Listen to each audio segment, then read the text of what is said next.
welcome but unavoidable heat.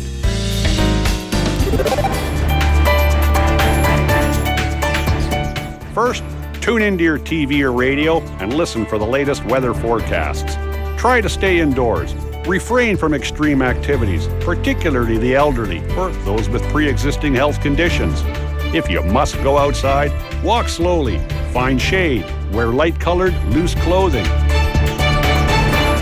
To avoid sunburn, protect your skin with sunscreen, wide-brimmed hats, or sun parasols. For those working outside, take frequent breaks and drink water, even if you don't feel thirsty. If you're inside, block UV rays and keep the temperature between 26 and 28 degrees Celsius. Get to know the signs of heat stroke. If you see anyone showing heat stroke symptoms, immediately call 119 or 1339, the Emergency Medical Information Center. We can't beat the summer sun, but let's do all we can to stay healthy this summer. This campaign is brought to you by BEFM, Busan Yonga Bangsong.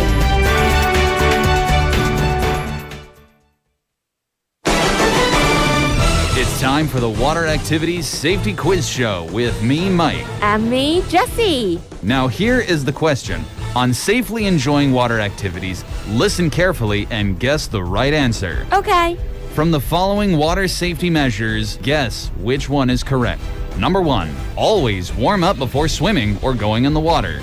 Number 2, enter the water slowly and wear a life jacket. Number 3, never go beyond the designated swimming area. Number 4, call 119 or a lifeguard on duty if you witness drowning. 뭐지? 1번도 맞고 2번도 맞는 것 같은데. Time is running out. The answer is all of the above. That is correct. All of these options are important in order to safely enjoy water activities. If you keep them in mind, you're bound to have a great and safe summer. Stay with BEFM this summer for a responsible beach season. 김밥가게 박 사장님도, 문구점 김 사장님도, 우리 부산의 경제를 움직이는 사람들.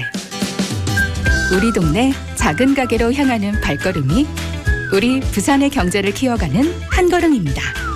부산 방송광고 발전 협의회.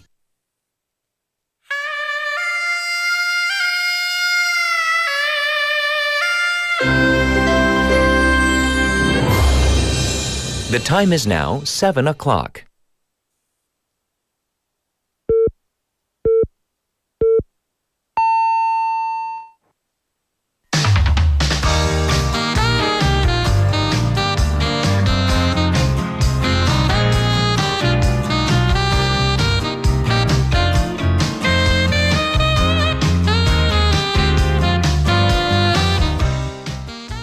We have had several days of heat plus humidity, and then the rain came, right?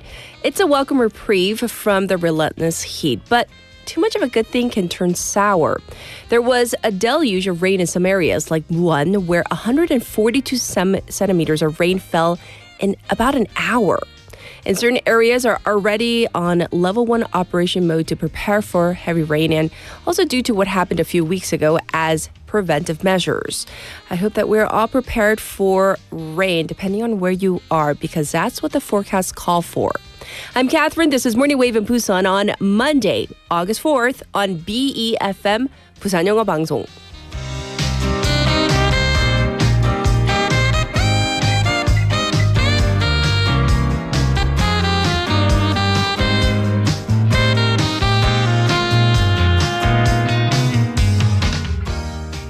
Good morning, Wavers, especially all the early birds checking in real early this morning.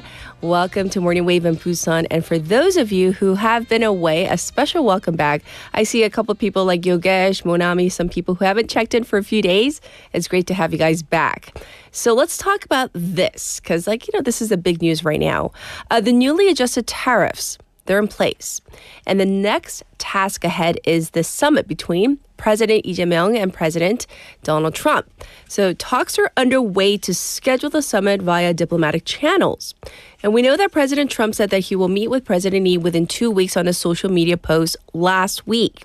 But with both presidents on summer vacation and a full plate on either side of the Pacific, that date not set yet. President Trump was asked about when the summit would be but by reporters on Friday local time, and simply said that the U.S. has an excellent relationship with South Korea. The agenda for the upcoming summit is also really important. There are still details to hammer out with continued disparity over whether this, deal included opening the country's agricultural market to U.S. rice. Pundits say that this summit will be more comprehensive, not just restricted to trade, encompassing diplomacy and, of course, security. There are chances that the U.S. may bring up raising South Korea's defense contribution, as President Trump has done with NATO allies. And there could even be a push for buying U.S.-made weapons and readjusting the U.S. forces in Korea's role across the Indo-Pacific. So once again, yes, that is what's going on in this relationship between the Korea and U.S. And I want to make a correction. I think I said 142 centimeters earlier of rain. It's millimeters. Because, yes, we're raining up to a rainy Monday. So I wanted to get that to you, 142 millimeters of rain in certain areas. All right. So we are going to get to our text topic. Are you ready? We're going to talk about this later on. But what do you like about where you live? What do you find, on the flip side, inconvenient or maybe a little uncomfortable? 자, 내가 사는 곳 장점, 그리고 불편한 점은? What might those be? Wherever you live, I would love to hear about all the different places that you live right now, because we have listeners from all over Busan, and definitely also all over Korea and all around the globe, actually. So tell us about the pros and cons, the things that you like, the things that maybe you're not so keen on. You can send them into BEFM's live chat on YouTube. Go to the YouTube platform and type in BEFM or Busan 영어 방송 to find our channel. And you can subscribe and log in and chat with other waivers. Also, from your phone, pound 9050, shop 9050. That's going to cost you 101. You can also reach me for free on Kakao Talk. So same thing there, type in BEFM or Busan 영어 방송 to find our Kakao, and also add us as a friend, and then you can send in your messages and photos too. The ways you can tune in to Morning Wave in Busan, well, if you're listening on the radio right now, you already know, but 90.5 or 103.3 FM, that's if you're in the Busan area.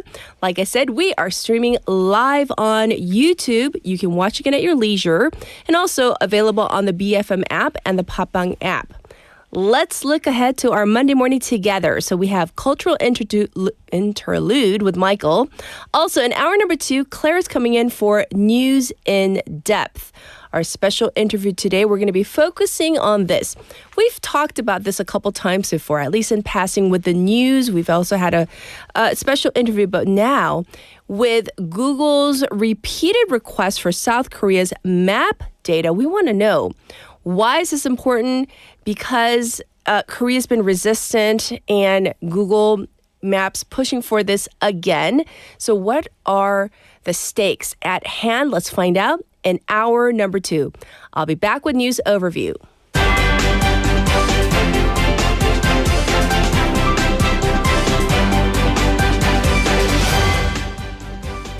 This is News Overview. One dead, 1,400 evacuated in heavy rain.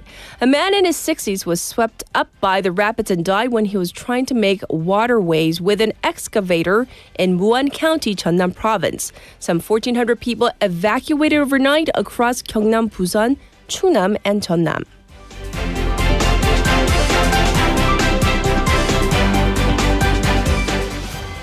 South Korea says its rice and beef markets won't be open further.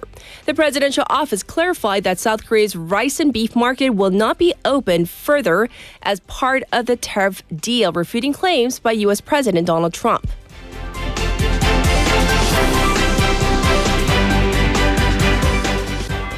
Former Deutsche Motors chair questioned by special counsel. The special counsel investigating various allegations surrounding Kim Gun-hee's summon former chair of Deutsche Motors, Kwon-ho-soo yesterday for questioning, focusing on the former First Lady's alleged involvement in the company's stock manipulation scandal.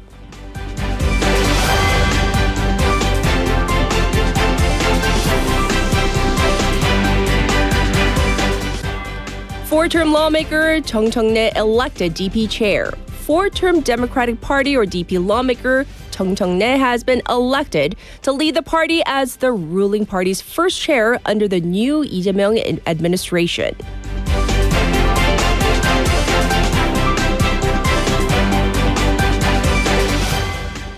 Russian volcano erupts for first time in 500 years. A volcano in Russia's far eastern Kamchatka Peninsula erupted for the first time in 500 years following a magnitude 8.8 earthquake last week. And this was News Overview.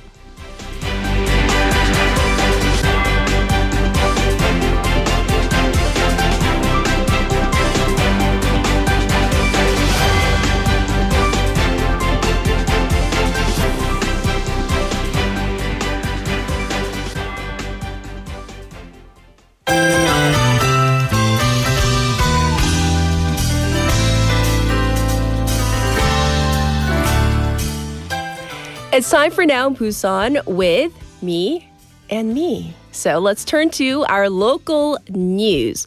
So first up, we're going to talk about Busan's beaches. And we all know it is peak summer season. So what did it look like is a big question. So some of you have been out there, right? Well, Busan's beaches were bustling with visitors as we hit the height of the summer vacation season. So let's take a look at the numbers. On August 2nd alone, about 275,000 people visited Haeundae Beach. That was this past Saturday. And then if we look at Songjeong, 49,000 people. And at the very popular Gwangalli Beach, another 252,000 showed up. So that is nearly, if you do the math, 600,000 people across 3 beaches just on one day. And so some people were saying it was like literally half water, half people, meaning the beach was so packed, people were like kind of like sardines, shoulder to shoulder. At Haeundae, you could see people floating in waves with the tubes, right? Very popular. And some people, they were just chilling under parasols, chatting or reading with the sea breeze, and it was pretty hot. If we turn to Songjeong, we know Songjeong is very much kind of a surfer's beach, right? So people were out there in wetsuits, riding the waves, beating the heat. And then we can't forget Daepo, which is also a very popular beach. They had a huge summer festival. So the Busan Sea Festival ran from day to night. We're talking about people paddleboarding in the day and then dancing under the stars to DJs and live music throughout the night. So sounds like it was a blast. So if you went, tell us about it. All right, next up, let's get an update on jellyfish because this has been a concern for the past few seasons, especially during summer along the beaches. So especially at Haeundae Beach, there have been quite a few jellyfish stings that have been reported at Haeundae. And part of the reason is that the usual jellyfish nets, they weren't in place. The district, the fishing village, and the company in charge of installing the net basically could not agree on the cost to set up those nets. So, with the reports of the jellyfish stings, what happened, Haeundae district declared the net as an official emergency measure. So they managed to convince the anglers, meaning people who fish, and now they're rushing to install a 1.25 kilometer net before August 9th. So that is of urgent concern. They're also running jellyfish removal efforts as well. So we're talking about 6 boats that have been hired to clear them daily, and that's been up and running since August 2nd. Also, even lifeguards, they're scooping up the ones that drift near the shore with nets themselves. And then there's also real-time monitoring and emergency response system in place. So that is what's going on with the jellyfish. So we've talked about the fact that Haeundae-gu, they've had to mobilize, 4 ships to get rid of them, collect the jellyfish, going on from 9 a.m. to 6 p.m. every day. And so in the meantime, 15 people have been stung in these jellyfish incidents. And remember, it's because so many people are in the water. The higher the people of number in the ocean, you might get stung. So just please be aware of this. All right. Next, let's talk about something that is quite serious. Emergency response teams in Busan have been struggling lately. So what's been going on? Well, it turns out that frontline paramedics, right? In Busan, they have had a really tough time transporting emergency patients quickly due to collective action by doctors. So in terms of the numbers, let's get the breakdown. There were 101,380 ambulance transport cases in Busan last year. That's 2024. And in over 33,500 of them, that's about 33.1%, it took more than 30 minutes just to find a hospital. And, you know, if we always say, like, if that's your family member, we want them to get urgent care, right? Well, cases that took longer than an hour, they really surged too, that number. So 1 to 2 hour transports jumped by nearly 60%. And then when we move to another category, to the 2 to 3 hour category, more than tripled. And so when you think about it, transportation taking over 3 hours, that shot up even nearly sevenfold. Really, really dangerous.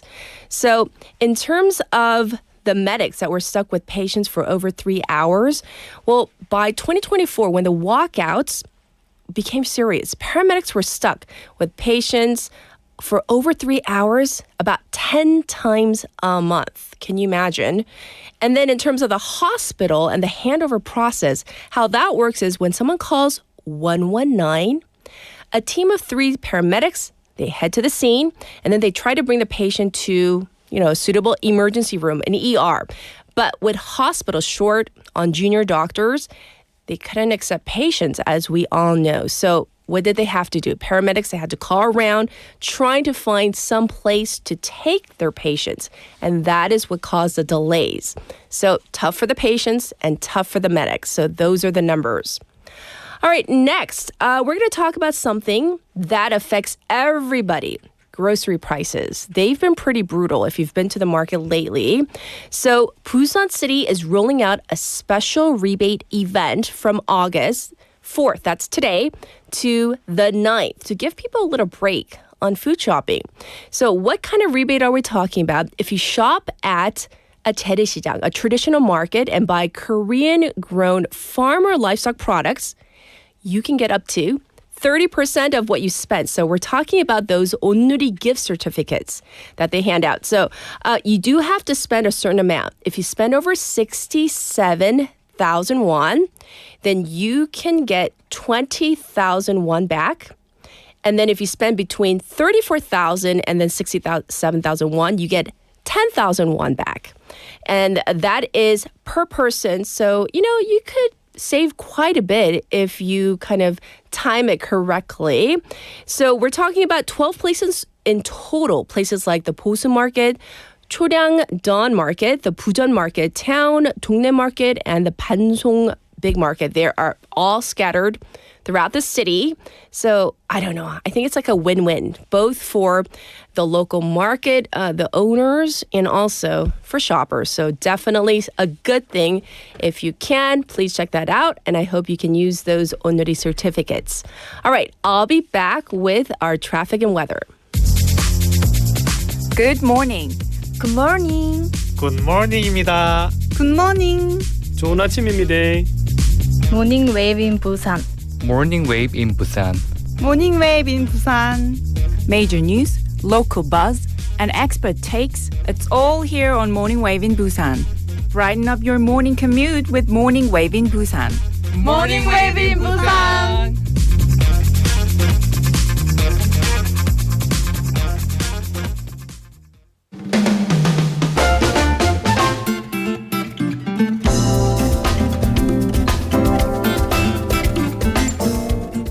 It's now 7:16. Here's your traffic report. There is a cargo truck broken down on the Dongso overpass going away from the city near Jinyang Ramp. It is being towed away as we speak.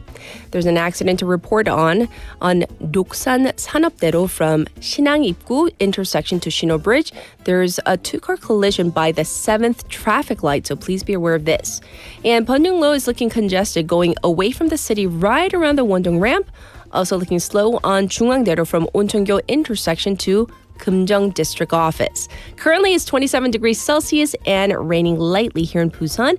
The daytime high is expected to go up to 31 today with sporadic rain throughout.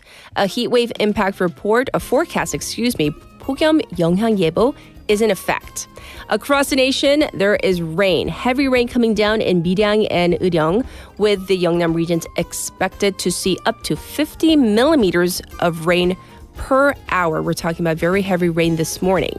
So please be careful of any safety issues as you head out the door today. This was your traffic and weather.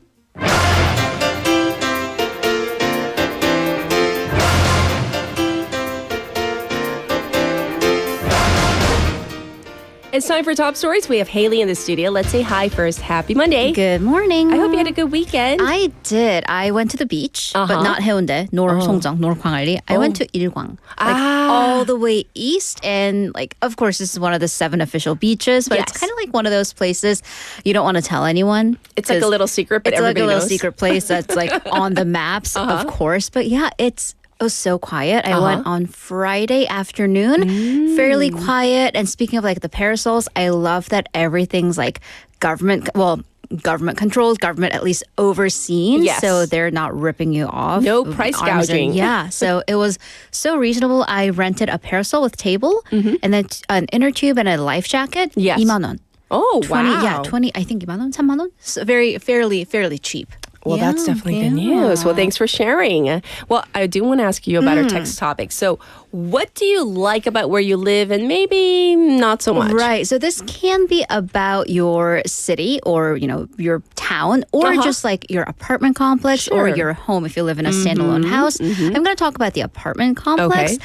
I do like that it's really close to a hiking trail. Used to hate it because that means you are in the fairly middle or at least entryway to a mountain on hills. I do like that. I'm just going to go on in this active spiel. There's a lovely little tiny, barely equipped gym. It's very family friendly. It's very just friendly. Yes. But they close at 9:30. Which I know. Which I'm what do you want me to do? Do you not want me to be healthy and work out and be active? So a little early. It's a little early. It's very early. Yeah, it's my little complaint. I hope the you're powers that listening. be. I know. 9:30. Really? For real? Anyways. All right. Well, thanks for sharing.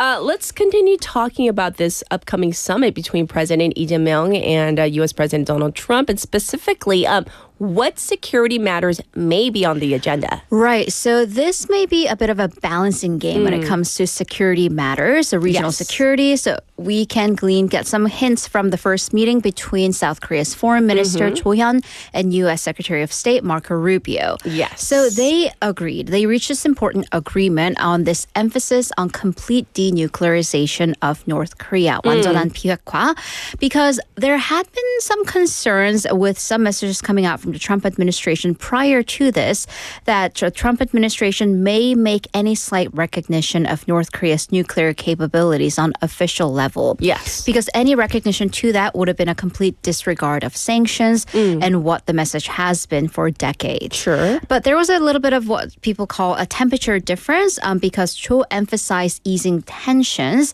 However, the U.S. State Department with Rubio kind of went further with carrying out sanctions and concerns of North Korea and Russia ties. Taiwan, also a little bit of a detailed difference. While they were on the same page, South Korea issued more of a general statement on peace and stability within the Indo-Pacific region.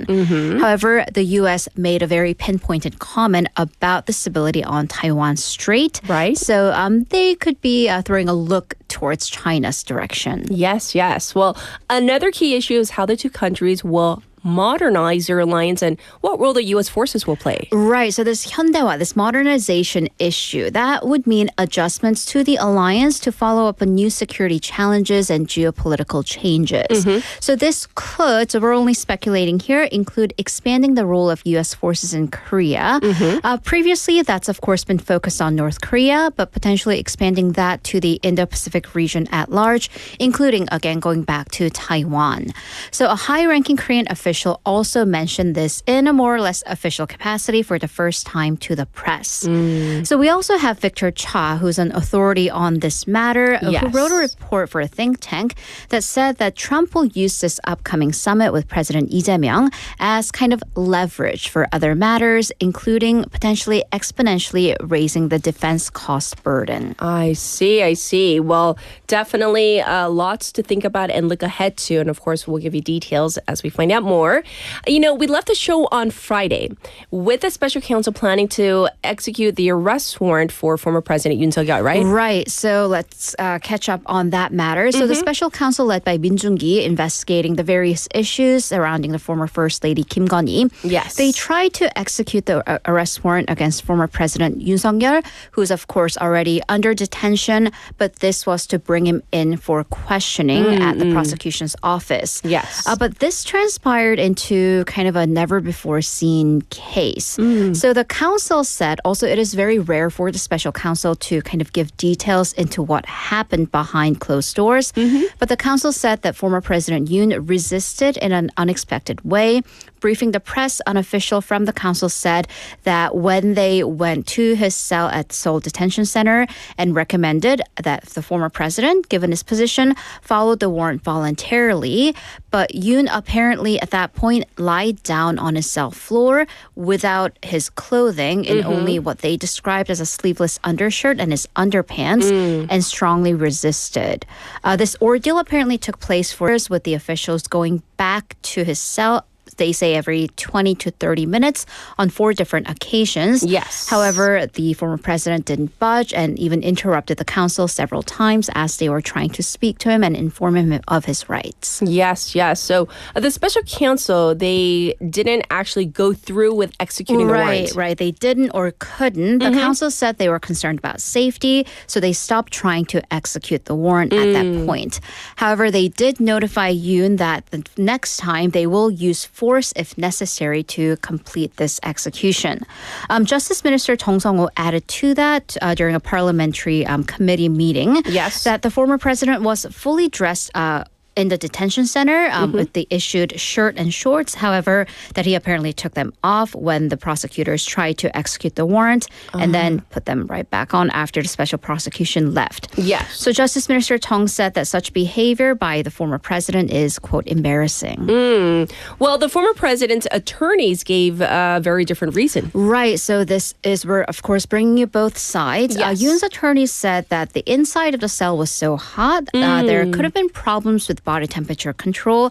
And because Yoon, former President Yoon has diabetes, sometimes he had to take off his clothing to be in his undergarments and generally to cool off with allowances from the detention center. Okay. So the attorney's argument was that the special counsel had just basically burst into the cell while the former president was not fully dressed and tried to take him by force and even took his pictures in that process. Okay. The former president's side apparently argued that this was a blatant infringement of his human rights and that they will take legal action against the justice minister for spreading false information. Apparently there was also an issue with the attorneys trying to intervene because they hadn't registered their basically attorney's registration with the special counsel, saying that they will officially represent Yoon in this capacity. Okay. So there was a little bit of back and forth there.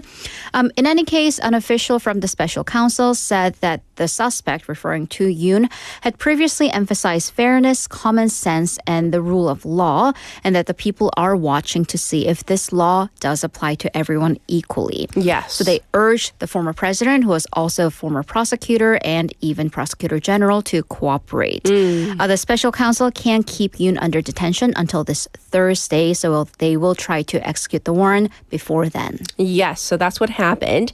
Well, up next, the trial for the 49 defendants in the courthouse riot early this year has ended, with all 49 getting guilty verdicts. Right. So this was at the Seoul Seobu District Court, which was the site of the riot, but also the court in charge of this. Yes. On Friday, held the sentencing trial for the 49 defendants, finding them all guilty, sentencing them a bit of a range from 5 years in prison to various fines. Okay. So this involved a case from earlier this year in January, when the court issued the first arrest warrant for former President Yoon Suk-yeol. At this point, his supporters broke into the courthouse, vandalized the building, including breaking into the judge's offices. So the highest sentence was 5 years in prison. That was given to a 19-year-old defendant. He was found guilty of assaulting a police officer, of breaking and entering, and trying to set fire to the building. So this defendant, identified by his last name Shim, after the verdict was announced, apparently started yelling about how he had a clean record before this case, and now how his life is ruined. And a member of this church, Sarangjae Church, was sentenced to 3 years in prison for having played a key role in the infiltration, kind of leading that breaking and entering case. Okay. And this was more of a controversial case. A documentary filmmaker, he has argued that he only went into the courthouse with rioters to document the event for public benefit. So there was a bit of a freedom of press issue involved in this. However, he was also found guilty, but sentenced to a 2 million won fine. I see. So after the verdict was made, Seoul Seobu Court issued a statement saying that this act of attacking a court through illegal means, just because the court's trial proceedings or results were different from one's beliefs and expectations, they cannot be presented as freedom of expression. I see. So once again, the 49 defendants respectively getting guilty verdicts, different sentencings though. Okay, for our international story, we're going to go to Gaza, where Hamas has released a video of one of these Israeli hostages. Right. So Hamas on Friday local time, they released a video of Ivatar David, who is one of the remaining hostages in Gaza. So in the video, at least, actually, there were a couple videos. In the first one, you see this young man, David, in what the press outlets have called an emaciated state. So he is incredibly thin, saying that he hasn't eaten for days and he barely got drinking water. In the second video they released, he is digging the ground, and he claims that he is digging his own grave. So in the videos, he called on Prime Minister Benjamin Netanyahu to take care of him along with the other hostages still held by Hamas. So to give you a little bit of a background, on October 7th, Hamas took a couple hundred hostages. They released several during the various ceasefires. But David is one of the 49 hostages still being held in Gaza. That's according to Israel. 27 of the 49 are believed to be dead. So Hamas, though, in the videos, they put up a caption saying that the occupied forces, referring to the Israeli forces, they decided to starve the hostages because they were interlacing the video of the hostage with footage of children in Gaza, saying that it is Israel that's continuing to starve Gaza. And basically what we Palestinians get is what the hostages are getting and drinking as well. So this is a little bit of a pressure campaign. David's family, however, accused the Hamas of deliberately starving the hostages and called the video a part of a propaganda campaign. But they also at the same time urged the Israeli government to do everything possible to save him. Yes, and speaking of starvation, there have been accusations of deliberate starvation in Gaza, and these accusations are continuing to grow. Right. So Israel's official position is and has been that there is no starvation in Gaza and that it is allowing for aid to go into the strip. However, this has been refuted by its European allies, even some within the country, and global agencies, including the United Nations. Yes. So now there's been a report that claims that Israel has actually calculated how many calories Gaza needs to stay alive and only let in a fraction of those calories into Gaza. So I'm citing a report by The Guardian, which quoted a senior advisor to a former Israeli prime minister from the earlier in the 2000s, who said that that Israel has been regulating hunger in Gaza for decades. Yes. An Israeli agency that still controls aid shipments to Gaza, they calculated back in 2006 that Palestinians needed an average minimum of 2,279 calories per person. That would be about 1.8 kilograms of food. However, this has been adjusted lower to about 1 kilogram of food per person by humanitarian organizations today. However, government data shows that Israel has been allowing less than a quarter, so basically 0.25 kilograms of that, which just mathematically makes starvation inevitable. Israel has been accused of weaponizing hunger, including from 2 Israeli rights groups last week, which declared that Israel was committing genocide in the enclave. But as this is going on, according to the latest reports, Israeli forces shot and killed at least 27 people who were trying to get food, and also 6 others died from starvation or malnourishment just on Sunday alone. Yes. So that's the situation that we're getting from Gaza. But thank you for going over all the stories, and we'll check in with you in hour number 2. Thank you, Haley. Thank you. And we're ready for a song break. So here it is. First one from Monday morning, 비와 당신 by 이무진.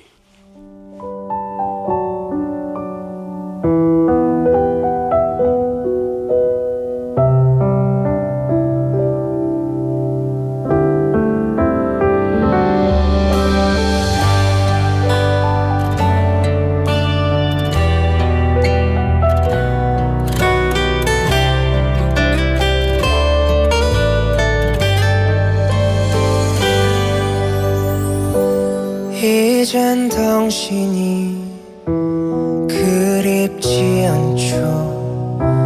보고 싶은 마음도 없죠. 사랑한 것도 잊혀가네요. 조용하게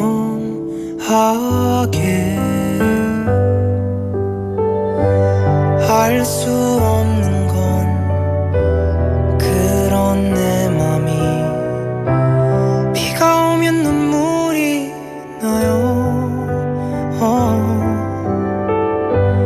아주 오래전 당신 떠나던 그날처럼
Welcome back, everybody. What a great song on this wet Monday morning. I hope you're all doing well wherever you are.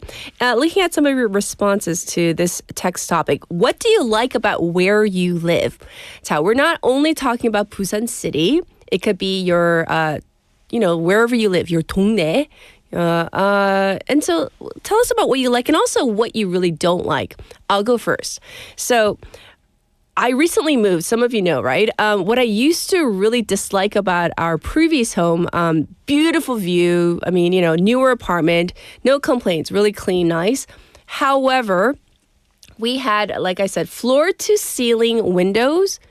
It was just so hot. So hot. Even with, window coverings and whatnot. It was like a sauna during summer. Like 푹 찌는 느낌 있죠? And so during that time, like the peak hours between, and in our home, it was like 10 a.m. to 3 p.m.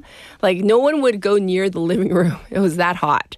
And then, so I recently moved. It's been exactly a week. What I like about a new place is much cooler. It's an older apartment, purposely chosen because we were like, we don't want the 통유리 window. So we went to an older apartment. However, the good news is it's much cooler.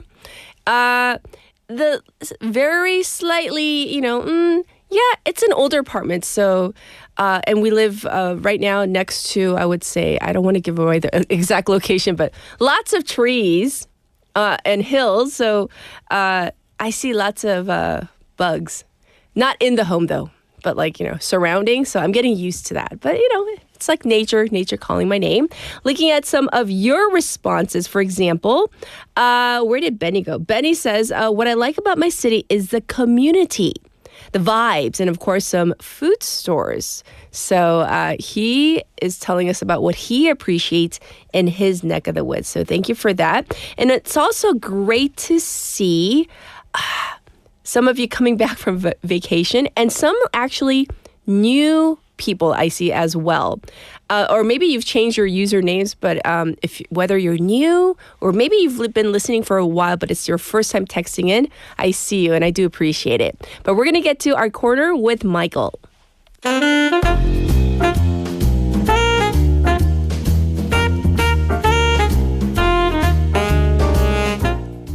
It's time for Cultural Interlude. We have Michael Kang 감독님 is here. How are you? Good. How was your weekend? It was good. Lots of rain. You're always so busy though.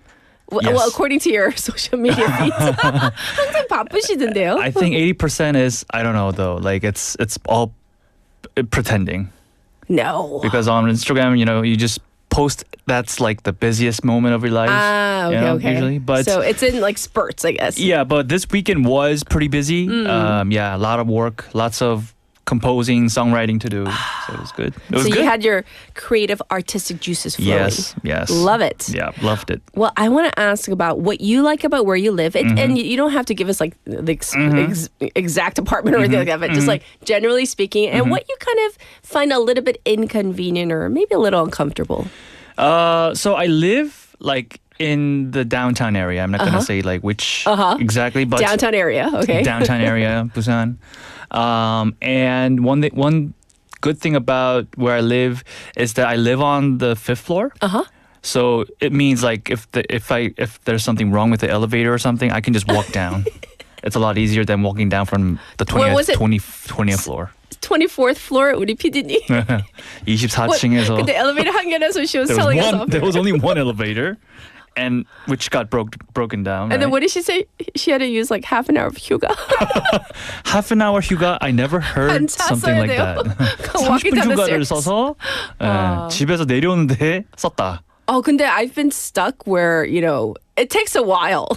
It takes a while to go down the stairs. I mean, I've never lived on a 24th floor home, but I bet it would take a while to get down, definitely. Especially using the stairs. But yes. One bad thing about my place is that since I live in the downtown area, it's a lot noisier than the suburbs, I think. Yeah. So at night, definitely. Like you hear all these honkings and stuff. Yeah. Do you hear like weird, like loud people too, or no? Like it you can hear it from a distance. Somebody shouting. It's like, yeah. Yeah. 그러지 마. 그러지 마. 왜 그래? 뭘 했길래 뭘 그러지 말고. Yeah, I mean sometimes it's interesting. Like I get to listen to the conversations. You're like, speak up. What are you guys talking about? Yeah, just turn the volume up, please. 너무 재밌네요. Yeah. Well, we're going to jump into cultural interlude. So let us have it. What are we talking about? Yeah, so today we're diving into a trend that's turning heads and ears in South Korea this summer. And it is the roaring return of 1990s rock bands. Ooh. So we all know that now it's 2025. We don't live in the 90s anymore. But the spirit of the 90s is surely alive and very well, especially on Korean stages. Yeah. So this is amazing. So the 90s making a comeback. And I just thought about it. Some of you probably weren't even born in the 90s. I think our PD님 doesn't know the 90s. 90s? Do you know the 90s? Yeah, no, she like, doesn't know the 90s. She's very like shy. Not really. Yes. Oh my God. I feel my age. Yes, we both feel it right now. All right. So give us details about this. So I'm just I could just give you the keyword and what it is about, but I'm just gonna give the waivers a hint of what I want to talk about through a song. So I'm gonna sing a certain part of the song that's very well known in the rock band scene, and guess what it is? What the is genre or the name of the band or something like that. Okay. Here we go. 저 한번 불러볼게요. 부를 거예요. Okay. Okay, everybody get ready. For everyone out there. Okay, get ready. 정말 오랜만에 부르는데. 네. Okay. 속삭이는 버전으로. And so Sally can't wait. She knows it's too late as we're walking on by. Her soul slides away. But don't look back in anger. But don't look back in anger. But don't look back in anger. I heard you say. 여기까지. 오랜만에 부르니까 이럴 때는 목소리가 갔어요. 오빠. 네. Everybody's shouting. I hear it through the airwaves. 감사합니다. Yes. Thank you very much. Wow. But guess what this is? What this song is? I mean, I think I've sung this many times before. Oasis. Don't look back in anger. Oasis. 네. Yes. Don't look back in anger. Yes.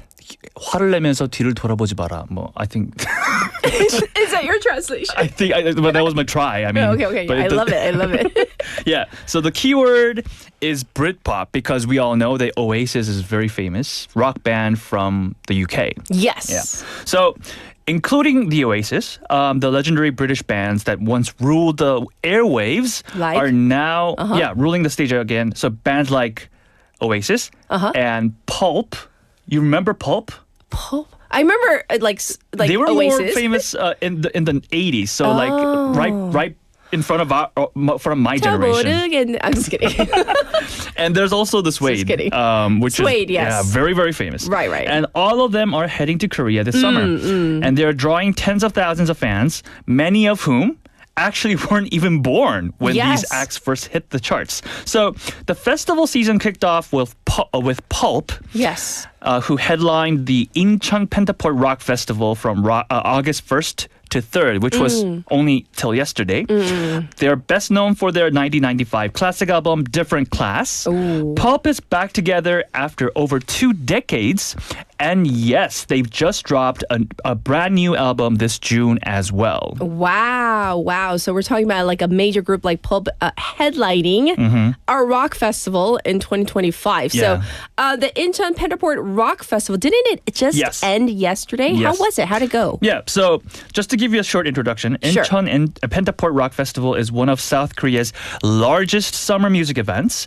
Hosted by the Incheon Metropolitan Government, the festival has been held every year in the Songdo district of Incheon, about 30 kilometers west of Seoul, since 2006. Yes. So that was when I was 15 years old. Now, in its 20th edition, the festival featured 58 teams of musicians from home and abroad, including iconic Britpop band, of course, Pulp, as well as American alternative star Beck. Oh, yeah. Yeah, you remember that name? Yeah, Beck? yeah. Korean-American R&B singer and rapper Audrey Nuna, and South Korean rock mainstays Crying Nut and Chaorim. Drawing the most attention among them was, of course, Pulp, who made its first ever appearance in Korea since its formation in 1978. Imagine 1978? That. Imagine oh my that. Gosh. Imagine that. Like 12 years before I was born.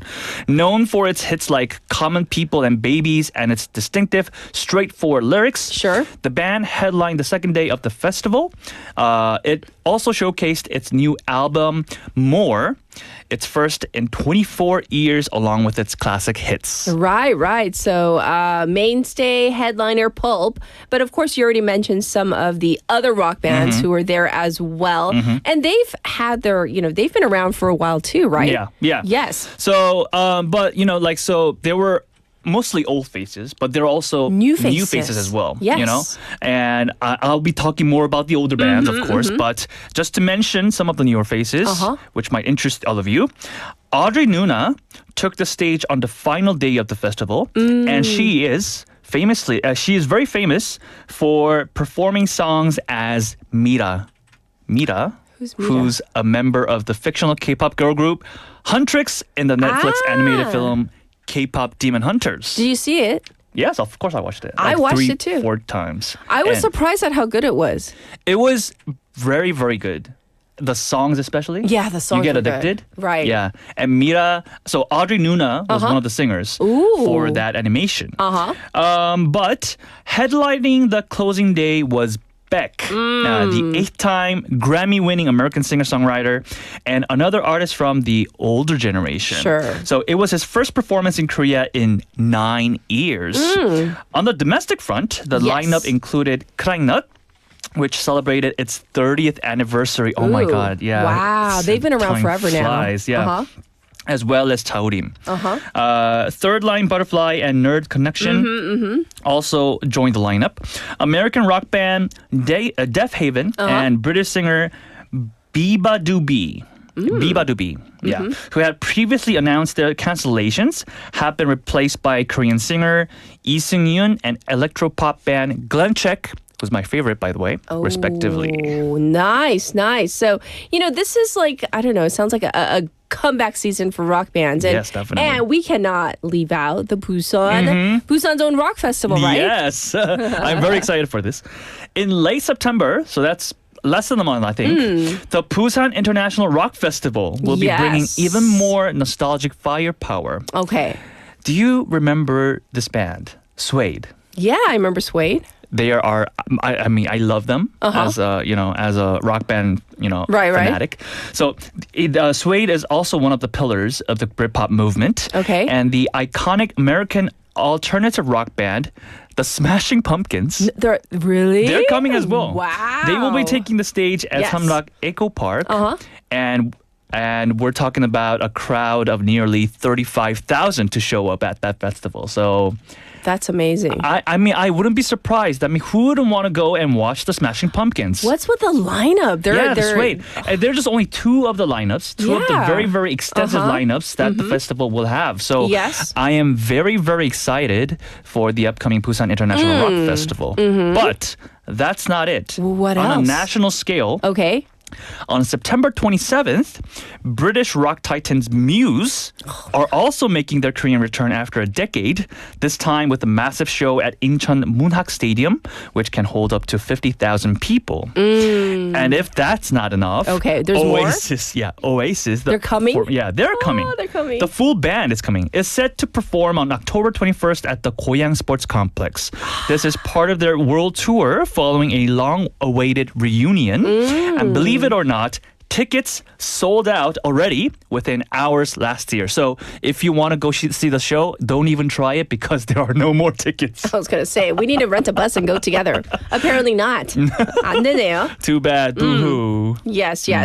And so what's with the trend of these older generation rock bands, kind of being trendy again? What's going on? Yeah, that's a very good question. And here's what's really fascinating. Okay. A massive chunk of the audience for these shows, 84.5% in the case of Oasis, is made up of people in their 20s and 30s. Ooh. And yeah, so that's very interesting. Yes. Gen Z and young millennials are actually the main fuel. That's interesting. Yeah, for this retro revival. Okay. So compared to recent concerts by pop powerhouses like Olivia Rodrigo or Dua Lipa, these 1990s bands are drawing even larger crowds in Korea. So what's driving this retro wave? So yes. Industry experts point to a growing hunger for timeless hits and proven performers, especially as today's global music charts see fewer long-lasting mega hits. There's also something irreplaceable about the sing-alongs experience these anthemic bands offer at live shows. That's so I remember doing the daechang. When it comes to rock bands, it's all about daechang. And if somebody sings Don't Look Back in Anger somewhere on the street, I would sing along anytime, anywhere. Well, that's the magic. On that note, thank you. And here we go. We'll see you next week. Don't Look Back in Anger by Oasis. So let's hear that daechang. Slip inside the eye of your mind. Don't you know you might find a better place to play? You said that you've never been, but all the things that you've seen slowly fade away. So I start a revolution from my bed.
이 캠페인은 어린이가 안전한 부산을 만드는 은행, B&K 부산은행과 함께합니다.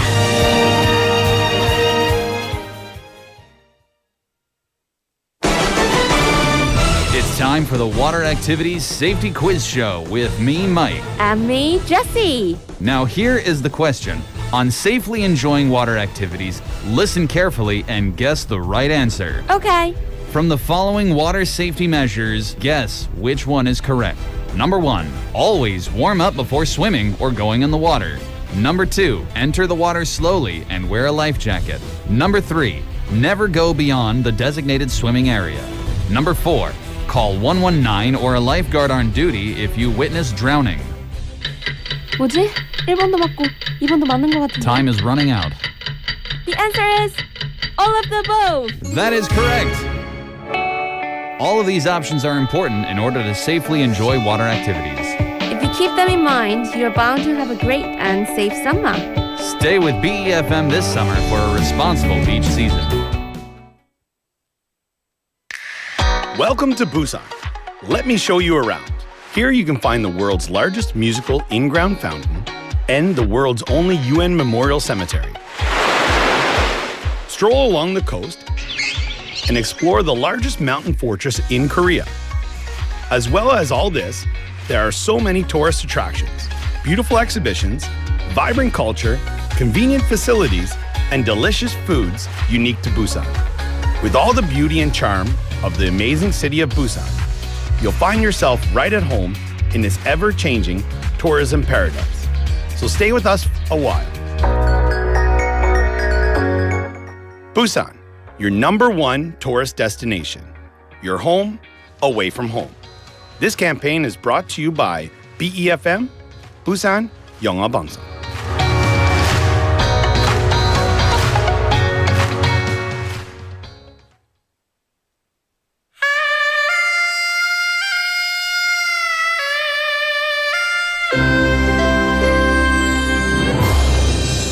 The time is now 8 o'clock.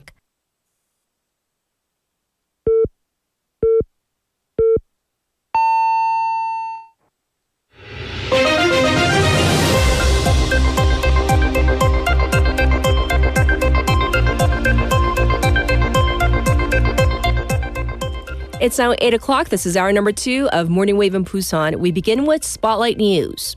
1 dead, 1,400 evacuated in heavy rain. A man in his 60s was swept up by the rapids and died while he was trying to make waterways with an excavator in MON County, Jeonnam Province. Some 1,400 people evacuated overnight across Gyeongnam, Busan, Chungnam, and Jeonnam.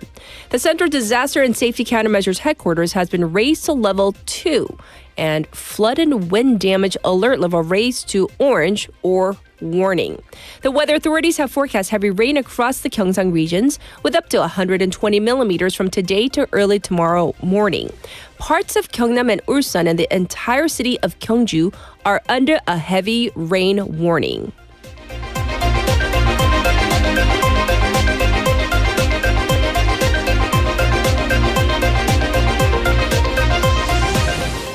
South Korea says its rice and beef markets won't be opened further.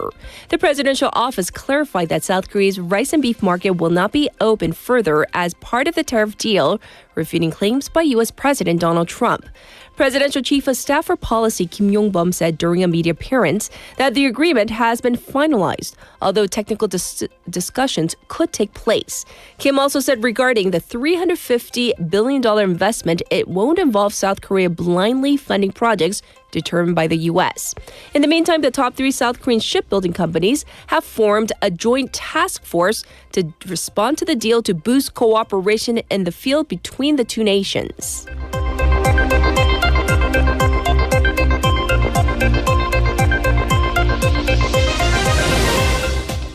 Former Deutsche Motors chair questioned by special counsel. The special counsel investigating various allegations surrounding Kim Gun-hee summoned former chairperson of Deutsche Motors, Kwon Oh-soo, yesterday for questioning, focusing on the former First Lady's alleged involvement in the company's stock manipulation scandal. Kwon and 3 others were found guilty of stock manipulation, with a court verdict saying that bank accounts under Kim Gun-hee and her mother's name had been used in the crime. However, the prosecution last year decided to not indict Kim. The special counsel team is also scheduled to question former People Power Party lawmaker Kim Young-sun over the former first couple's election meddling case.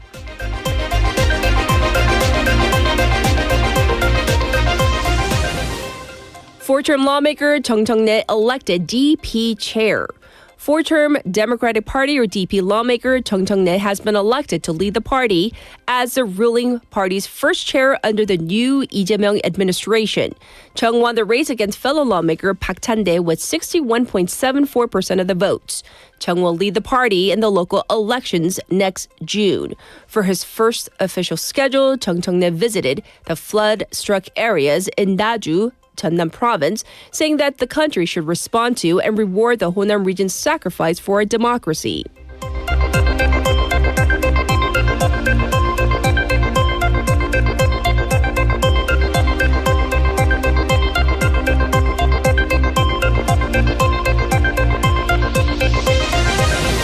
Russian volcano erupts for first time in 500 years. A volcano in Russia's far eastern Kamchatka Peninsula erupted for the first time in 500 years following a magnitude 8.8 earthquake last week. The Krashenikov volcano spewed a plume of ash 6 kilometers in the sky. The Russian Emergency Ministry said that there are no threats to populated areas from the ashfall. The eruption was accompanied by a 7.0 magnitude earthquake that triggered a tsunami warning across 3 areas on the peninsula, which was later lifted. And this was Spotlight News.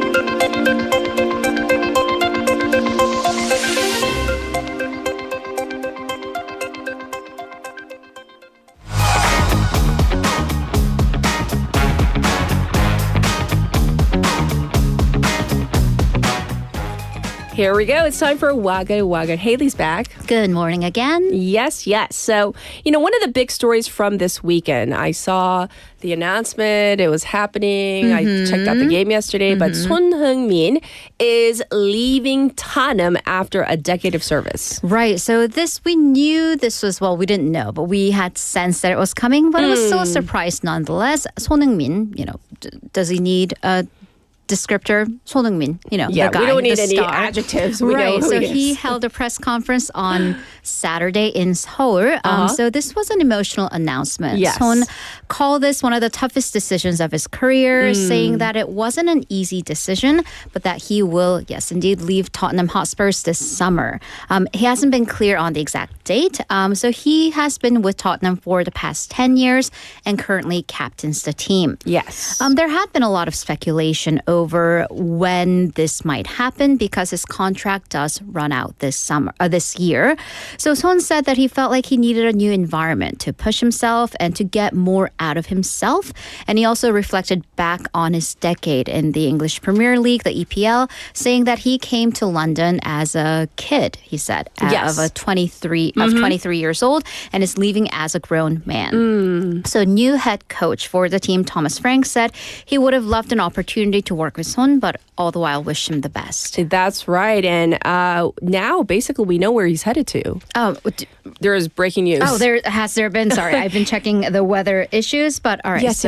Well, there's a verbal agreement in place. The details are to follow. All right. Yes. So he at the time of the press conference, he didn't say. Right. So is he going to LAFC? That's what Fabrizio Romano, he's like the go-to guy. She is my go-to person for sports. So, of course, Andrew will have more for this. Definitely tomorrow when we hopefully will know more. Yes. But that's been the speculation, and now that has been at least verbally confirmed. Yes. Saudi Arabia has been, contacting him on and off, as many others.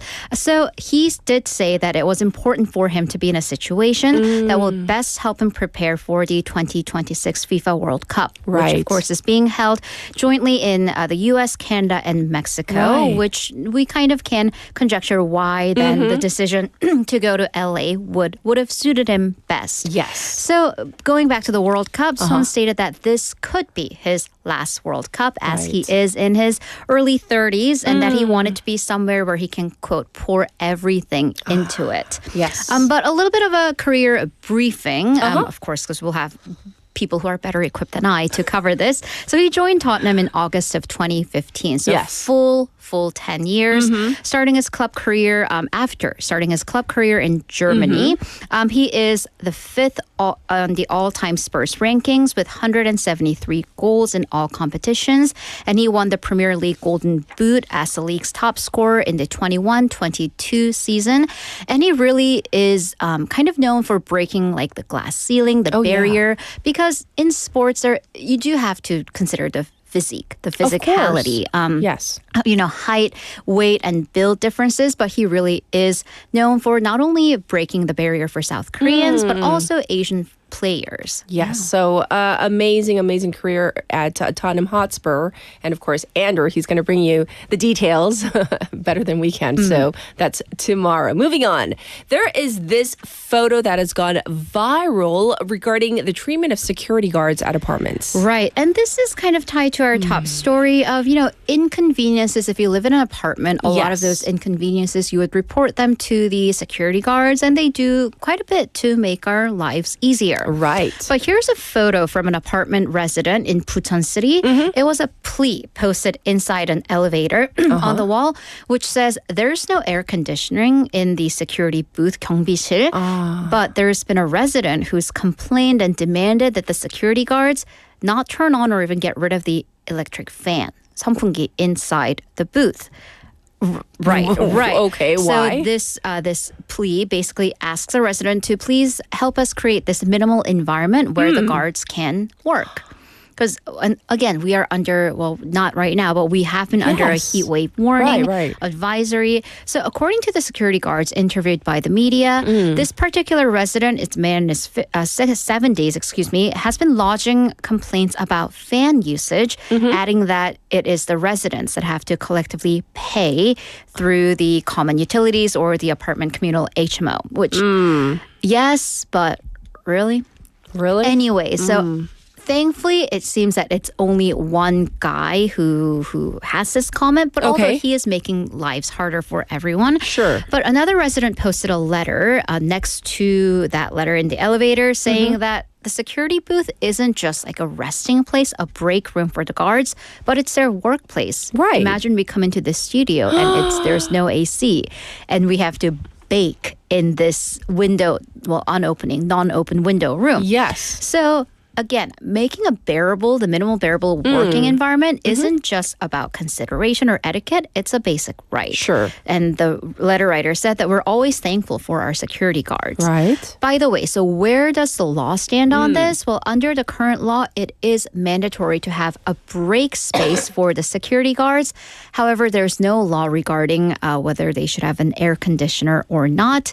So this issue, unfortunately, then is entirely up to the residents and the apartment management office. But still, I mean, this casts the light onto the treatment of security guards in general, right? Right. So let's talk about their work environment in general. So these guards, I mean, depending on where they work, but usually for smaller apartments, they work 24-hour shifts. Yes. So they work a full day unless they work for a larger apartment, usually high-rises that hire security firms to handle the security. In any case, a lot of people do say, though, for both cases, their breaks are kind of more or less on paper only. Because while they're on break, when there's an emergency or something that needs to be responded to, they need to go tend to it. Yeah, they're on call. Right, they're on call. Also, that also means they're subject to resident complaints from recycling and all the way to just like perceived kindness, niceties. If they're not smiling, somebody might say, oh, the security guard is mean or he doesn't seem friendly. Right. So this, by the way, is also an aging field. According to data from the National Police Agency, there are 121,000 security guards across the country who are over the age of 60. That's up from 88,000 in 2020. Because this is an attractive job option for senior citizens. because this field has an average salary of 2.4 million won per month, which is about 600,000 won more 60만 won extra than the average income for seniors of the same age group. I see. But one sociologist did note that these security guards are still subject to hostile working conditions like 갑질, abuse of authority, or workplace bullying. And this shows, unfortunately, how backwards our labor conditions are in certain parts of the country's job market. Ah, yes, indeed. So, I don't know. Let's be nicer, at least everyone. To everyone, and especially the security guards.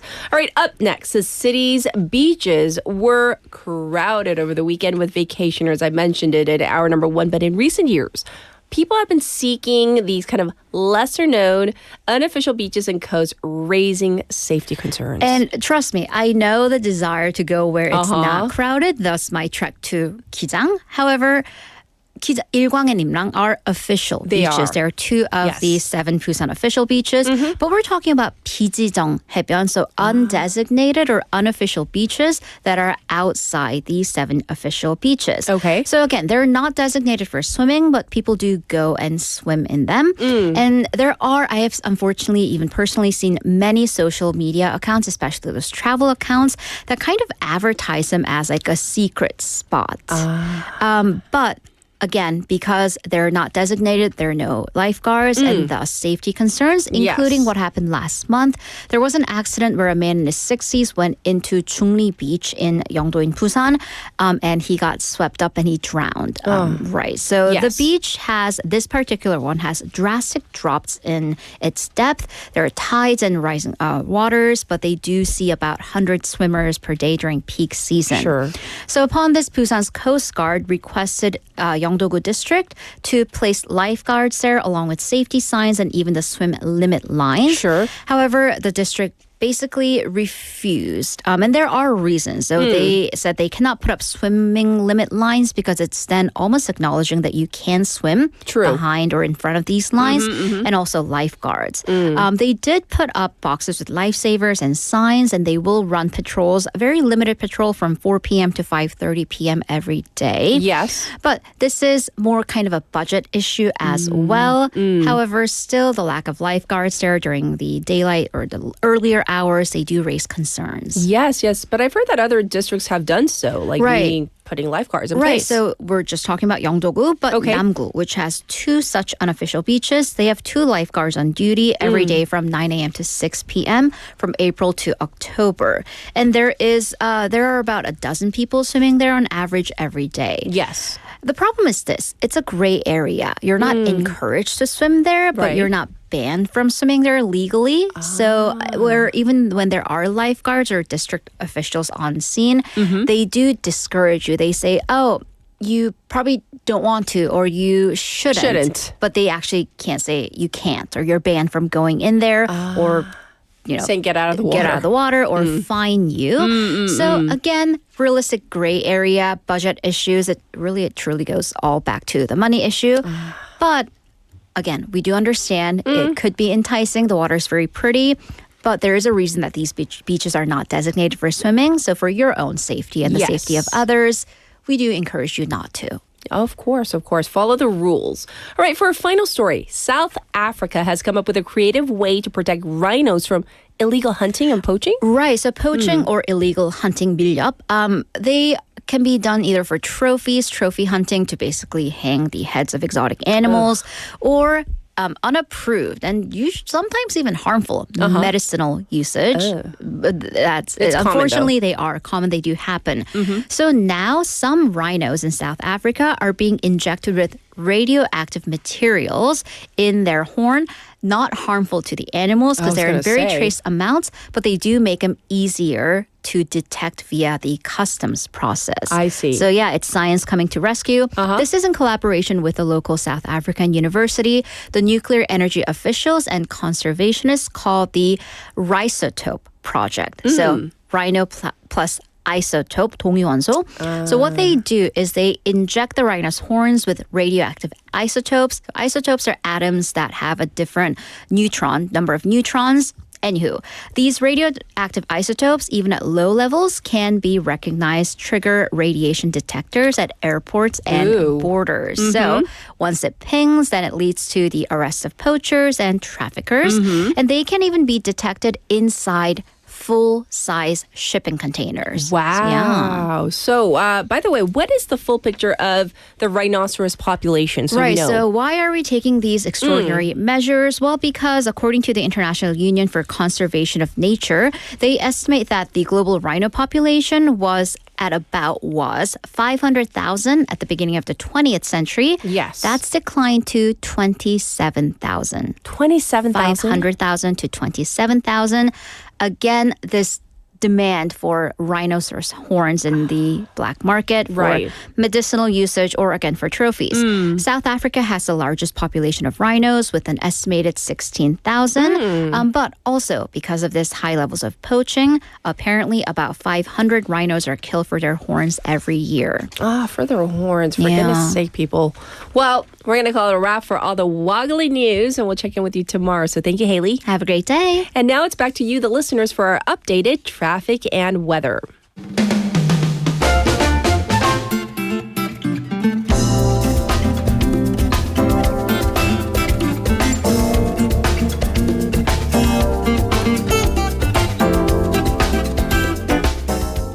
It's now 18 past the hour. Here's your traffic update. First up, we have a cargo truck accident being reported on 중앙 Expressway toward Taedong Junction on the shoulder at Taedong Tollgate.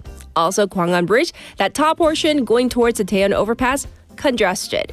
It's also backed up on Manduk-daero from Manduk intersection to Manduk Cathedral. And there's some traffic on the Tongso Overpass from Wonhyun to Chinyang Ramp. Looking slow also on Pyeonglo from the Wondong Ramp to Suyang Tunnel. Is everybody back in town? Roads are awfully congested today. All right, currently 28 degrees Celsius and cloudy in Busan.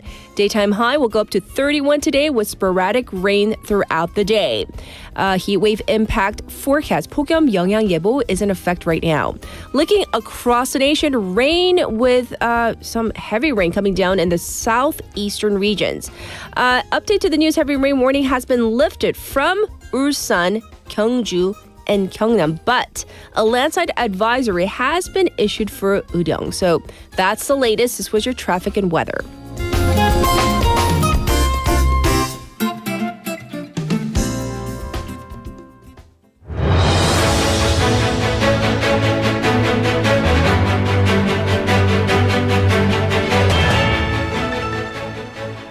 It's time for your special interview. Since 2007, Google has repeatedly requested South Korea to allow the export of its high-precision map data. Along with China and North Korea, though, South Korea remains one of the few countries that refuse to store such maps on overseas servers. With mounting pressure over the latest request, government officials are now preparing to decide whether to permit the transfer of such information. So today we're going to take a closer look at the implications for South Korea should it decide to grant Google access to its high-precision map data. So joining us is Professor Kian Birch, professor in the Department of Science, Technology, and Society at York University. Let's say hi first. Hi, welcome to the program. Hi there. Thank you very much for having me on. Yeah, so Professor, first of all, why do you think Google is pushing again for the export of high-resolution map data from South Korea? Sure. So I think there's two parts to this question. One is the kind of, what do they want to do with the data? And the other one is why now? Why are they asking now? And I think, we have to understand what Google is. Google's a company that has developed a suite of products and services, including things like Google Maps, which provides these services to us, like navigation services, public transit information, search and discovery for looking for shops or restaurants or whatever when we're out, other kinds of visualization services. So they're providing all this kind of information about routes or times or congestion, location of particular kinds of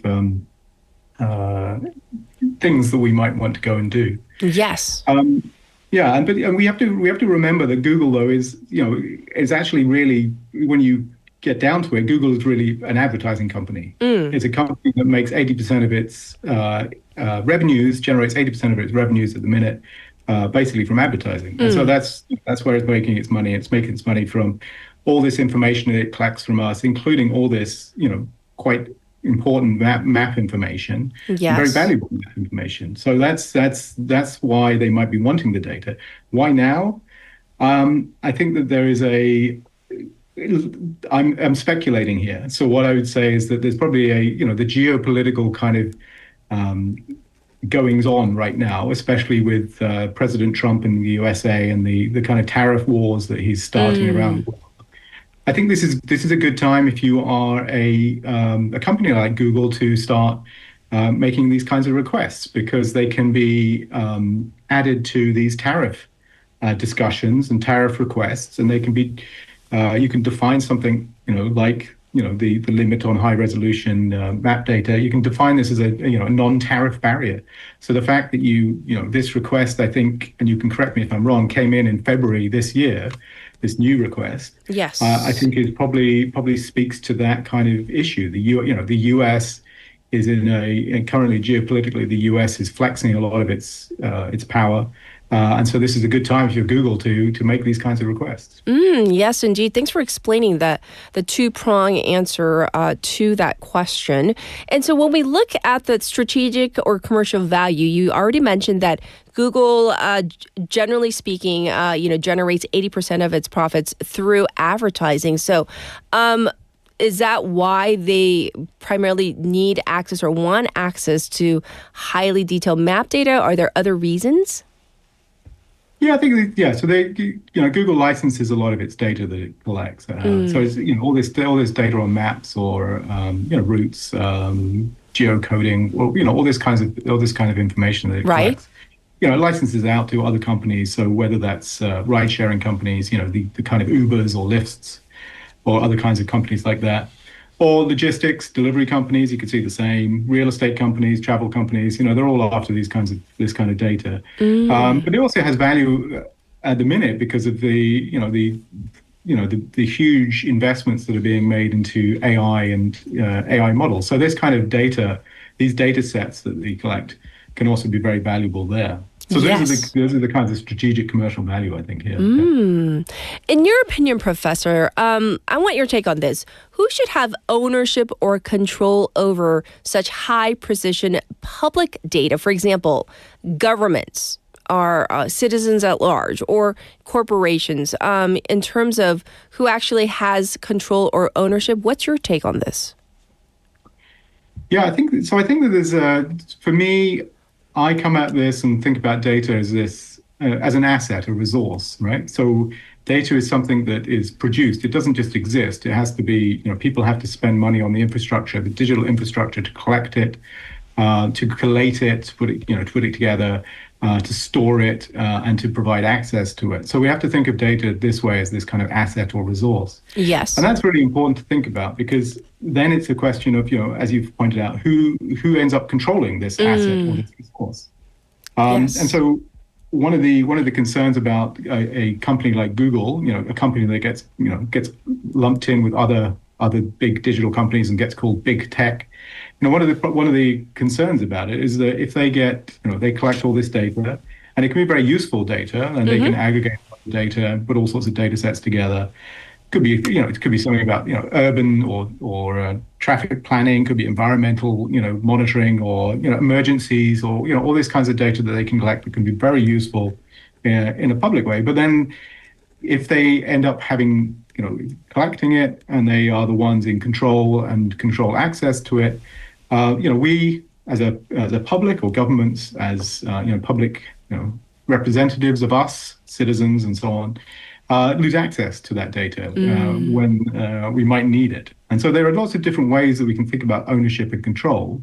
And I think handing it over to private business, I think, is problematic in a number of cases, and the ones I've mentioned. So there are other options. There are people have suggested other kinds of data governance options, like data trusts or data cooperatives. But the one I like is the idea of a data wealth fund. So similar to an oil wealth fund. So we have the kind of public control over our natural resources, and I think of data sometimes, kind of similar way. So data is very valuable when it's aggregated.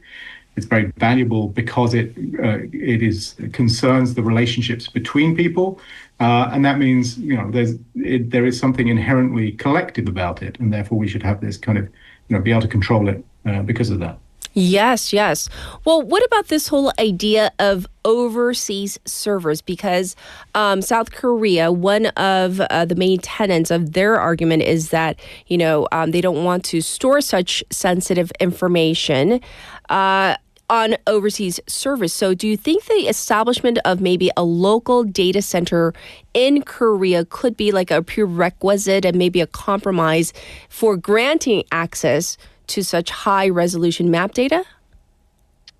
Well, it depends on the data governance regime that's in place and the regulations of it. So, if the data doesn't leave that local data center and doesn't sort of escape into the rest of the world, right, then that could be a viable system to have, right? So, Google collects all sorts of information from all sorts of parts of the world, and it can be collected from public data sets, government data sets. It can be collected from their cars that drive around collecting data, just from users. We go on and we provide an awful amount of data to Google for free. We update information on traffic. Yes. Right? Or we write reviews of restaurants, or we put photos up. All these sorts of things that we do for free. But the importance, I think, here is it's slightly different in the case of South Korea because of the context of the country, and I can understand why that different countries have different local needs that you need to be able to integrate into the digital infrastructure the data sits on, if you like. Right. So as we wrap up our discussion today, Professor, what do you think would be a viable middle ground solution? Do you have something in mind that might work? I'm not sure there's a middle ground. I think that it goes back to this question of how do we understand what data is? How do we understand the collection or the generation, the production of it and its use? And how do we understand the broader context in which we are making decisions as countries? So that's why I like the idea of a data wealth fund, and I've written about that because I think that helps to get out this kind of collective nature of data, and it avoids handing over data to companies that can do what they want with it. And just a simple problem of we hand over data and then a company decides that they no longer find that product useful, and then they stop collecting data, but you then don't have that data anymore. So something as simple as, say, maps. If you have that mapping traffic, data collection to a company, and then they decide that it's making them no money, but we've lost that access to that data, and no one's collecting that data anymore, and that becomes a problem. Yes. Well, you gave us definitely a lot of food for thought, something to think about. But thanks for coming on air with us and sharing your expertise on this hot issue. Thank you, Professor. Thank you very much for having me. This is Professor Kian Birch, and we talked about the latest request for South Korea's map data.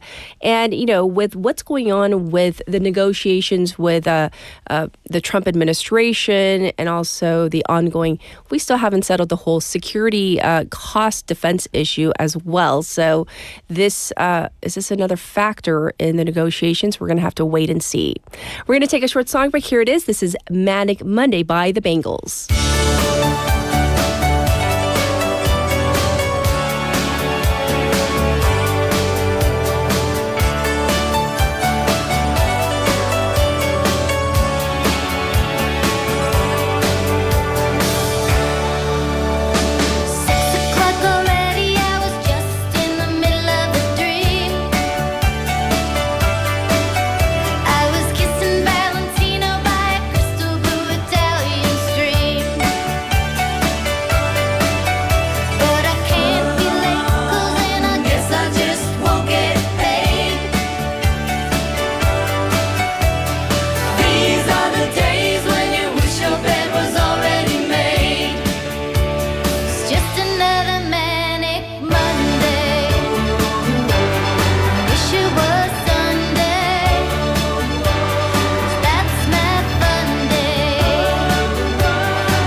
It's time for News in Depth. We have our BFM newscaster, Claire, in the studio with us. Good morning. Good morning. I hope you had a good weekend. Had a great weekend, yes. Hey, so I want your take on our text topic today. We are talking about what you like about where you live. So it could be your apartment building. It could be just your, local 동네. Yep. It could be your city. So, and also something that might be a little bit inconvenient or uncomfortable for you personally. So, let's get your take. Maybe like district area. You can be very general.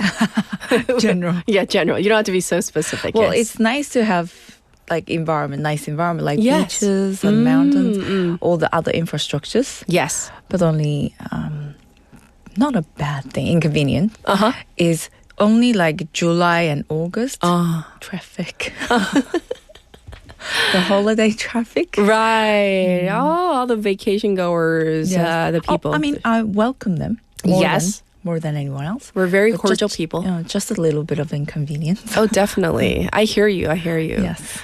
Depending on where you live, it's there's a lot of congestion or foot traffic as well, Wherever right? you go, traffic. Yes. I mean, it's booming, so it's great. It's good for the economy, though. So we will kind of bear with it for at least Just a one more little month. whinging. That's right. All right, let's get into some of our top stories. So I hear that we are going to begin with, what do you want to begin with? Are we going to start with the Korea-U.S. trade deal, the numbers? Yes, absolutely. The deal was finalized on July 30th, U.S. time, and it's being described as a significant breakthrough in bilateral trade relations. At the center of the agreement is a $450 billion package offered by Korea. Of that, $350 billion is investment, and the remaining $100 billion is for purchase commitment, largely in the energy sector. Right, but that number is pretty staggering when you think about it. What kind of investments are we talking about? Well, the investment portion is meant to support strategic U.S. industries, things like semiconductors, electric vehicle battery supply chains, and critical infrastructure. One of the most high-profile projects under this umbrella is the MASCA project, short for Maritime and Shipbuilding Growth Alliance, which alone is valued at around $150 billion. Yes. And then that leaves us with the remaining $100 billion, right? That's Korea committing to buy U.S. goods, primarily liquefied natural gas, LNG, and other energy-related products. Yes. It's part of an effort to balance trade and help the U.S. boost exports. Ooh, so it sounds like Korea is putting a lot on the table, so to speak. But are these like firm cash transfers? Well, that's the key point. Over the weekend, Presidential Policy Chief Kim Yong-bum went on national television to clarify the structure of the deal. He was very direct. This is not Korean blindly writing a check. According to Kim, the $350 billion investment fund is not a pre-committed cash amount, but rather a guarantee ceiling. Okay. In reality, practically, what does this mean? So that means Korea is reserving the capacity to fund or guarantee up to $300 billion worth of projects in the U.S., but each investment must pass a commercial evaluation. Okay. Kim said that only 5% or less of the fund might be used for projects where the details aren't known upfront. The rest will go to projects that are commercially viable and beneficial for Korea as well. So, question. Does Korea get a say in what it invests in, or at least where the money is earmarked for? Absolutely. Okay. Kim emphasized that Korea is not just handling over money. In his words, this isn't a structure where the U.S. sets all the investments targets and Korea just provide the money. Okay. He called that idea a political expression, not a reality. Okay. So, but I have to say, this contradicts what you're telling me and explaining about what was said. Some of the messaging coming out of Washington, not exactly the same thing. It does. President Trump posted that Korea had agreed to fully open its markets and buy cars, trucks, beef, rice, and everything. And White House Press Secretary Caroline Leavitt followed up with a statement that Korea would make a historic opening to American goods. But Seoul sees this as political language aimed at U.S. voters, especially ahead of the midterms. Oh, the midterm elections, yes. So what's the actual arrangement for this investment fund then? So according to Kim Yong-bum, project will be screened and backed by Korea's Export-Import Bank, yes, the Korea Trade Insurance Corporation, and possibly private banks. If a project meets Korean standard, both strategic and commercial, it can receive loans or guarantees. Kim said it's most accurate to interpret this as a 350 billion guaranteed limit, not a check Korea is writing. Okay. And what about Korean companies? Are they going to benefit from these investments? Well, that's the idea. Kim said Korean firms should actively participate, particularly in projects like Masca, which is expected to include U.S. naval shipbuilding. He argued that this deal should be a two-way street, not just helping the U.S. economy, but opening doors for Korean businesses to enter high-value contracts abroad. I see. And he wants a private capital involved too, right? Well, yes. He made it very clear it's wrong to think state banks will handle everything. Right. Private firms must and will participate. The hope is that this model will encourage Korean financial firms to co-invest and help manage risk. If that happens, the deal could become a vehicle for expanding Korea's global economic influence. Yes. Let's turn to another sector, agriculture. This is really one of the most sensitive parts of the deal. Oh, very true. Trump's post strongly suggested that Korea would open its market to U.S. rice and beef, but Kim responded directly, saying there will be no additional opening for rice or beef markets. That's a clear fact. So, just to clarify, absolutely no concessions along this line? Correct. Okay. Kim drew a hard line. He did acknowledge that technical adjustments like simplifying quarantine procedures might be discussed, but he was adamant that no extra cost and no new import access would be granted for products that are politically and economically sensitive in Korea. However, I'm wondering, is there concern that maybe the U.S. will kind of keep pressing this issue? Of course there is, especially with the Korea-U.S. summit expected later this month. That's right. But Kim tried to put those fears to rest. He said all trade-related issues were finalized in the current deal. There will be no further agricultural concession, he said firmly. Well, we're going to turn to another sector and talk about auto tariffs. So this is another area where Korea maybe feels like it has lost ground. Yes, under the Korea-United States Free Trade Agreement, Korean cars had enjoyed zero tariffs when exported to the U.S., but now they'll be subjected to a 15% tariff. That's the same rate the U.S. applied to Japan, although Japan's previous rate was only 2.5%. I see. So in Korea's case, it's going from 0% to 15%. So that's a bigger jump. Exactly. Kim called it a painful point and said it showed that Korea-US FTA is now only half functioning. He argued that Korea should have been granted a more proportional adjustment, maybe 12.5%, not the full 15%, given it prior agreement. It's a clear sign of dissatisfaction on Seoul's part. Right. To sum up, this was obviously a major deal, but not without compromises, and maybe not as simple as like early on. I remember when we had breaking news on our program too about like the details trickling out. Maybe not as simple as we thought. That's right. Korea did avoid steep tariff hikes and gained room to invest strategically, but it came at a cost, especially in sectors like autos. Officials are now working to turn this agreement into long-term economic leverage, particularly through Korean participation in the funded projects. Right, and of course, right after this news broke, they mentioned this summit that was going to happen. The conversation definitely isn't over. Not by a long shot. What happens in August or September will determine whether this deal sticks or turn into a new round of pressure, especially if the U.S. expects more movement on digital platforms or agriculture. Korea's position is clear for now, but keeping it there will require careful diplomacy. Yes. Of course, that's a major your major story. Thanks for covering it. And now we're going to turn to a much more personal and urgent topic. Stalking. So Claire, it feels like we've heard about, one tragic case after another lately. Sadly, yes. Just last week, 3 high-profile cases of stalking or dating violence in Ulsan, 의정부, and Daejeon shocked the nation.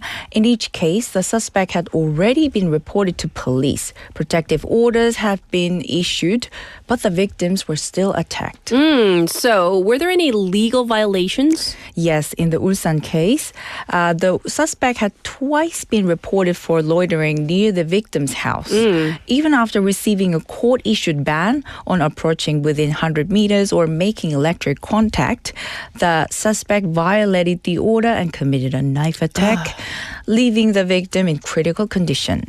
In 의정부, a former co-worker with a known stalking history and prior protective orders still managed to locate and murder the victim. Well, it does seem, at least in these 2 cases that you mentioned, maybe the current laws they don't seem like they're doing enough. Well, that's the key issue. Since the Stalking Punishment Act took effect in 2021 and the Stalking Prevention Act in 2023, lawmakers have proposed 19 amendment bills, but as of August 3rd, not a single one has passed the 22nd National Assembly. So where are they stuck?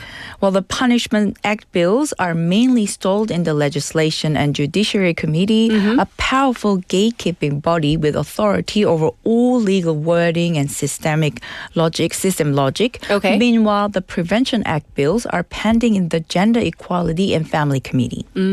Experts say these committees are overwhelmed by political infighting, especially around judicial reform, prosecution independence, and other hot-button issues that often leaves public safety legislation deprioritized. The sad thing is that some of these bills that are stuck in committee, they could have made a difference, correct? Absolutely. Take Representative Park Deok-hum's bill from January. It would have classified luring and surveillance as punishable stalking behavior, directly applicable to the Ulsan case. There's also a September 2024 bill from Representative Cho In-chul requiring courts to check compliance with protective orders regularly. Another proposal from Representative So Byung-hun, introduced just this June, allows victims to go straight to court for protection without needing police or prosecutors to initiate action. I see. So unless there is, I guess, public outcry, these bills will basically stay dormant. Is that what's going on? Yes. That's been the pattern. Professor Shin Yu, a political science expert at Myeongji University, put it bluntly. It's hard to find lawmakers focused on public ethics or service, and without voter pushback, the legislative vacuum will continue. In the meantime, more victims are put at risk, even though the tools to protect them already exist, just not in law. Unfortunate. Okay, we're going to switch gears. And now something we don't usually say. Everywhere is sweltering, but Northern Europe is sweltering? Yes, in a region known for its cold summers, July 2025 shattered records. According to The Guardian, a weather station in Arctic Norway logged 13 days over 30 degrees Celsius last month. In Finland, it was even more extreme. 3 full weeks above 30 degrees. Something meteorologists say hasn't happened since 1961. Wow, 1961. So that's record-breaking. And this isn't just a Scandinavian issue, right? Not at all. Sweden's north, which typically stays mild even summer, saw 14 to 15 consecutive days over 25 or 30 degrees. The towns of Jokkmokk and Haparanda were among the hottest heat. Okay, so I'm curious, how are residents and tourists coping? Because I'm sure they're not used to it. With very much so difficulty. In Finland, an ice hockey rink had to be open to the public as a cooling shelter. Hospitals reported surges in heat-related illnesses. On July 31st, reindeer farmers warned that heat stress could lead to a mass death among their herds. I see. and international visitors expecting cool vacation or coolcations were instead greeted by heat warnings, thunderstorms, and wildfire alerts. So what's causing this? Well, climate scientists pointed to two main factors, warm sea surface temperatures in the Norwegian Sea and a stagnant high-pressure system that has trapped hot air over the region. These combination, made worse by global warming, has led to a climate feedback loop. Sure. And according to Heikki Tuomen-Pita of the Finnish Meteorological Institute, these heat waves are no longer rare. They're part of a new climate normal. I see. So we're going to end it on that note. But my goodness, going through all these stories, making me realize between politics and tariff deals. And of course, we talked about strange weather patterns going on. Exactly. In diplomacy, the real world begins after the headlines fade. In public safety, prevention is better than regret. And in climate, adaptation can't wait until next summer. That's true. So thanks for going over all the news in depth. And of course, we'll check in with you real soon. Thank you, Claire. See you next week. Bye. And with that, it is time to wrap up today's program. And I know that I already reported on this, but depending on where you are, you might be getting some sporadic rain in some areas, heavy rain. So wherever you are, I hope you are safe and sound. We're going to wrap up with this song, 좋은 사람 by Toy. So have a wonderful Monday. Bye, everybody.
내 친구 학교 앞에 놀러 왔던 날 우리들 연인 같다 장난쳤을 때 넌 웃었고 난 밤지 새웠지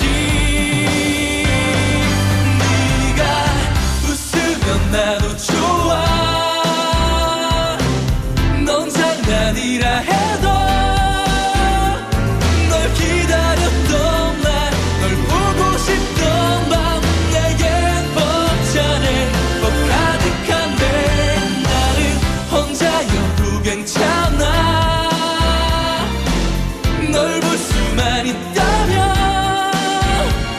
늘 너의 뒤에서 늘 널 바라보는 그게 내가 가진 몫인 것만 같아